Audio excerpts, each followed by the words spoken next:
शांति। आज 21 मई 2025 के बाबा के साकार महावाक्य। बाबा कहते, मीठे बच्चे, तुम आत्माओं का प्यार एक बाप से है। बाप ने तुम्हें आत्मा से प्यार करना सिखलाया है, शरीर से नहीं। प्रश्न है, किस पुरुषार्थ में ही माया विघ्न डालती है? माया जीत बनने की युक्ति क्या है? उत्तर है, तुम पुरुषार्थ करते हो कि हम बाप को याद करके अपने पापों को भस्म करें, तो इस याद में ही माया का विघ्न पड़ता है।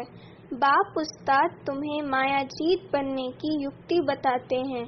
तुम उस्ताद को पहचान कर याद करो तो खुशी भी रहेगी, पुरुषार्थ भी करते रहेंगे और सर्विस भी खूब करेंगे, माया जीत भी बन जाएंगे। गीत है, इस पाप की दुनिया से कहीं और ले चल। बाबा कहते, ओम शांति। रूहानी बच्चों ने गीत सुना, अर्थ समझा। दुनिया में कोई भी अर्थ नहीं समझते। बच्चे समझते हैं हमारी आत्मा का लव परम पिता परमात्मा के साथ है। आत्मा अपने बाप परम पिता परमात्मा को पुकारती है। प्यार आत्मा में है या शरीर में? अब बाप सिखलाते हैं प्यार आत्मा में होना चाहिए। शरीर तो खत्म हो जाना है, प्यार आत्मा में है। अब बाप समझाते हैं तुम्हारा प्यार परमात्मा बाप से होना चाहिए, शरीरों से नहीं। आत्मा ही अपने बाप को पुकारती है कि पुण्य आत्माओं की दुनिया में ले चलो। तुम समझते हो हम पाप आत्मा थे, अब फिर पुण्य आत्मा बन रहे हैं। बाबा तुमको युक्ति से पुण्य आत्मा बना रहे हैं। बाप बतावे तब तो बच्चों को अनुभव हो और समझें कि हम बाप द्वारा बाप की याद से पवित्र पुण्य आत्मा बन रहे हैं। योग बल से हमारे पाप भस्म हो रहे हैं। बाकी गंगा आदि में कोई पाप धोए नहीं जाते। मनुष्य गंगा स्नान करते हैं, शरीर को मिट्टी मलते हैं, परंतु उससे कोई पाप धुलते नहीं है। आत्मा के पाप योग बल से ही निकलते हैं, खाद निकलती है। ये तो बच्चों को ही मालूम है और निश्चय है हम बाबा को याद करेंगे तो हमारे पाप भस्म होंगे। निश्चय है तो फिर पुरुषार्थ करना चाहिए ना। इस पुरुषार्थ में ही माया विघ्न डालती है। रुस्तम से माया भी अच्छी रीति रुस्तम होकर लड़ती है, कच्चे से क्या लड़ेगी। बच्चों को हमेशा ये ख्याल रखना है हमको माया जीत जगत जीत बनना है।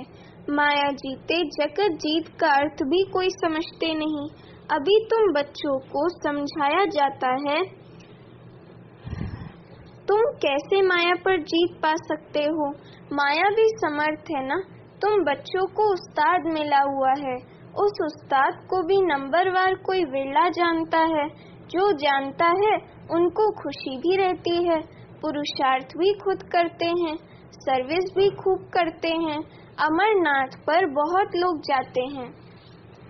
अब सभी मनुष्य कहते हैं विश्व में शांति कैसे हो। अभी तुम सबको सिद्ध कर बतलाते हो कि सतयुग में कैसे सुख शांति थी, सारे विश्व पर शांति थी। इन लक्ष्मी नारायण का राज्य था, कोई और धर्म नहीं था। आज से 5000 वर्ष हुए जबकि सतयुग था। फिर सृष्टि को चक्र तो जरूर लगाना है।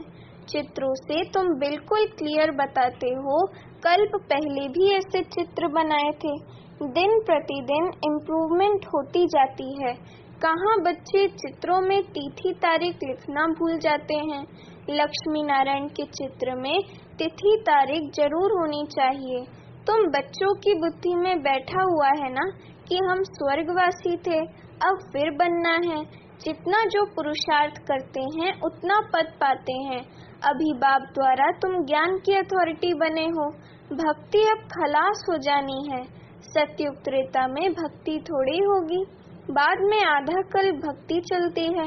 यह भी अभी तुम बच्चों को समझ में आता है। आधा कल्प के बाद रावण राज्य शुरू होता है। सारा खेल तुम भारतवासियों पर ही है। 84 का चक्र भारत पर ही है। भारत ही अविनाशी खंड है, ये भी आगे थोड़ी ही पता था। लक्ष्मी नारायण को गॉड गॉडेस कहते हैं ना, कितना ऊंच पद है। और पढ़ाई कितनी सहज है। ये 84 का चक्र पूरा कर फिर हम वापस जाते हैं। 84 का चक्र कहने से बुद्धि ऊपर चली जाती है। अभी तुमको मूल वतन, सूक्ष्म वतन, स्थूल वतन सब याद है। आगे थोड़ी जानते थे सूक्ष्म वतन क्या होता है। अभी तुम समझते हो वहाँ कैसे मूवी में बातचीत होती है। मूवी बाइस्कोप भी निकला था, तुमको समझाने में सहज होता है। Silence movie talkie. तुम सब जानते हो लक्ष्मी नारायण की राज्य से लेकर अब तक सारा चक्र बुद्धि में है। तुम्हें गृहस्थ व्यवहार में रहते यही होना लगा रहे कि हमको पावन बनना है। बाप समझाते हैं गृहस्थ व्यवहार में रहते भी इस पुरानी दुनिया से ममत्व मिटा दो, बच्चों आदि को भल संभालो, परंतु बुद्धि बाप के तरफ हो। कहते हैं ना, हाथों से काम करते बुद्धि बाप तरफ रहे। बच्चों को खिलाओ पिलाओ, स्नान कराओ, बुद्धि में बाप की याद हो, क्योंकि जानते हो आत्मा पर पापों का बोझ बहुत है, इसीलिए बुद्धि बाप की तरफ लगी रहे।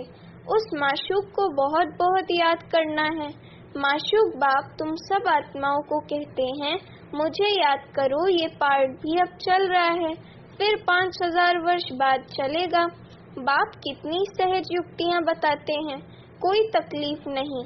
कोई कहे हम तो ये कर नहीं सकते, हमको बहुत तकलीफ भासती है, याद की यात्रा बहुत मुश्किल है। अरे तुम बाबा को याद नहीं कर सकते हो, बाप को थोड़े ही भूलना चाहिए। बाप को तो अच्छी रीति याद करना है, तब विकर्म विनाश होंगे और तुम एवर हेल्दी बनेंगे, नहीं तो बनेंगे नहीं। तुमको राय बहुत अच्छी एक टिक मिलती है, एक टिक दवाई होती है ना। हम गारंटी करते हैं इस योग बल से तुम 21 जन्मों के लिए कभी रोगी नहीं बनेंगे।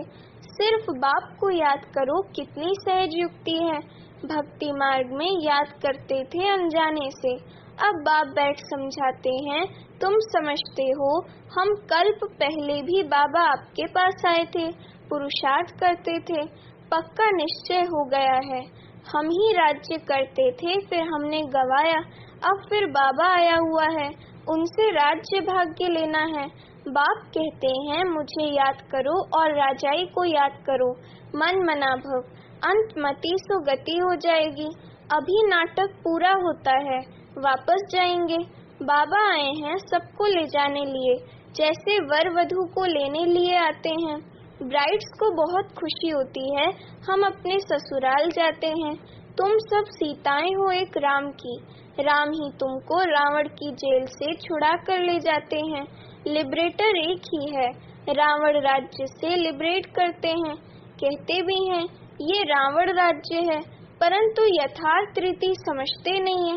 अभी बच्चों को समझाया जाता है, औरों को समझाने के लिए बहुत अच्छी अच्छी पॉइंट्स दी जाती हैं।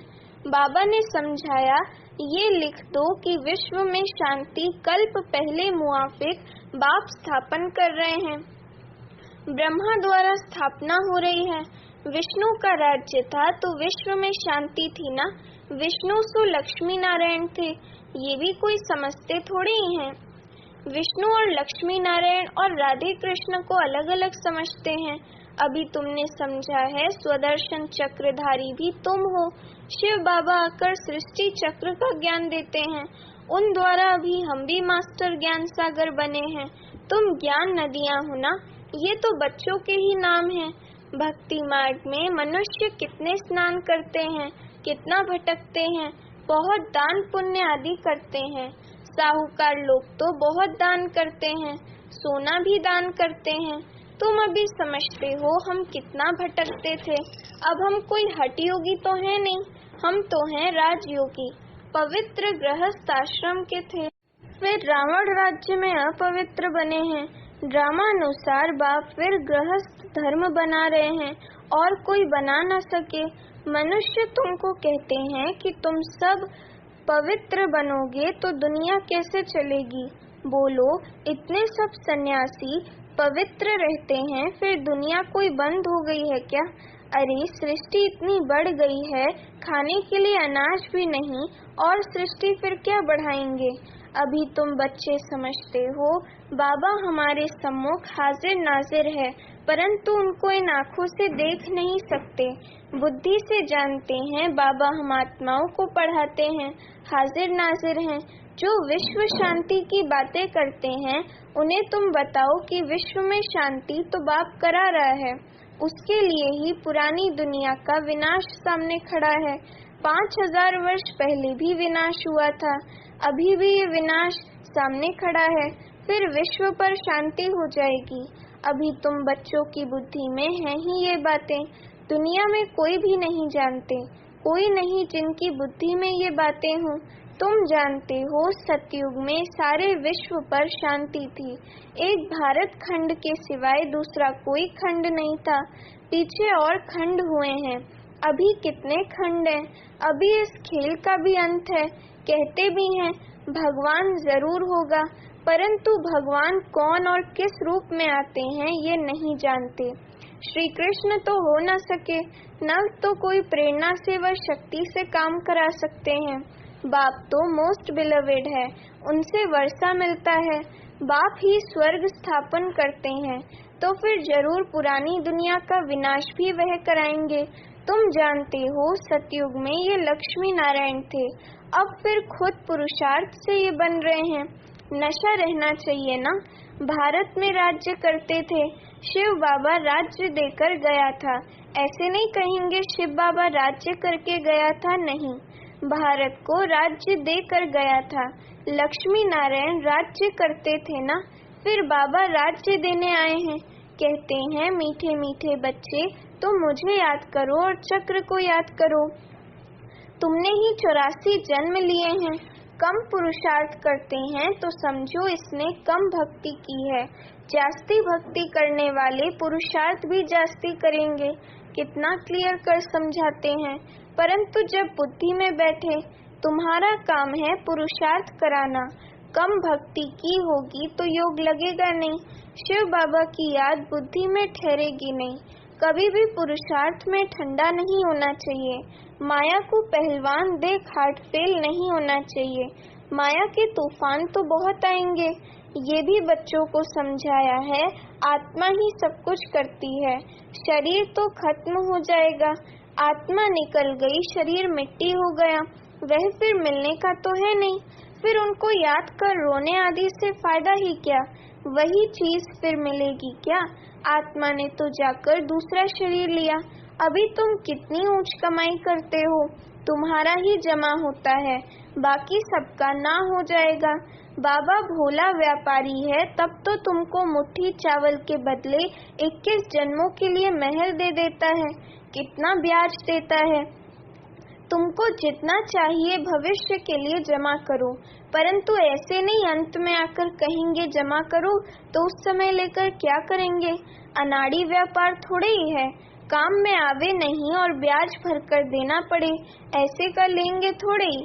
तुमको मुट्ठी चावल के बदले 21 जन्मों के लिए महल मिल जाते हैं, कितना ब्याज मिलता है। बाबा कहते हैं नंबर 1 भोला तो मैं हूँ, देखो तुमको विश्व की बादशाही देता हूँ, सिर्फ तुम हमारे बनकर सर्विस करो। भोलानाथ है तब तो उनको सब याद करते हैं, अब तुम हो ज्ञान मार्ग में, अब बाप की श्रीमत पर चलो और बादशाही लो। कहते भी हैं बाबा हम आए हैं राजाई लेने, सो भी सूर्यवंशी में। अच्छा तुम्हारा मुख मीठा हो, अच्छा मीठे मीठे सिकिलदे बच्चों प्रति माता पिता बाप दादा का याद प्यार और गुड मॉर्निंग। रूहानी बाप की रूहानी बच्चों को नमस्ते। अभी हम रूहानी बच्चों की रूहानी माता पिता बाप दादा को याद प्यार गुड मॉर्निंग और नमस्ते। धारणा के लिए मुख्य सार, पहली पॉइंट, श्रीमत पर चल बादशाही लेनी है, चावल मुट्ठी दे 21 जन्मों के लिए महल लेने हैं, भविष्य के लिए कमाई जमा करनी है। दूसरी पॉइंट, गृहस्थ व्यवहार में रहते इस पुरानी दुनिया से ममत्व मिटाकर पूरा पावन बनना है, सब कुछ करते बुद्धि बाप की तरफ लगी रहे। वरदान है मनसा शुभ भावना द्वारा एक दो को आगे बढ़ाने वाले विश्व कल्याणकारी भव। वरदान का स्पष्टीकरण, यदि कोई कुछ रॉन्ग कर रहा है तो उसे परवश समझकर रहम की दृष्टि से परिवर्तन करो, डिस्कस नहीं करो। अगर कोई पत्थर से रुक जाता है तो आपका काम है पार करके चले जाना या उसको भी साथी बनाकर पार ले जाना। इसके लिए हरेक की विशेषता को देखो, कमियों को छोड़ते जाओ। अब किसी को भी वाणी से सावधान करने का समय नहीं, लेकिन मनसा शुभ भावना द्वारा एक दूसरे के सहयोगी बनकर आगे बढ़ो और बढ़ाओ, तब कहेंगे विश्व कल्याणकारी। स्लोगन है, दृढ़ संकल्प की बेल्ट बांध लो तो सीट से अपसेट नहीं होंगे। अव्यक्त इशारे, रूहानी रॉयल्टी और प्योरिटी की पर्सनालिटी धारण करो। प्रत्यक्षता का सूर्योदय तब होगा जब पवित्रता की शमा चारों ओर जलाएंगे। जैसे वो शमा लेकर के चक्कर लगाते हैं, ऐसे पवित्रता की शमा चारों ओर जगमगा दो, तब सब बाप को देख सकेंगे, पहचान सकेंगे। जितनी अचल पवित्रता की शमा होगी, उतना सहज सभी बाप को पहचान सकेंगे और पवित्रता की जय जयकार होगी। अच्छा, ओम शांति।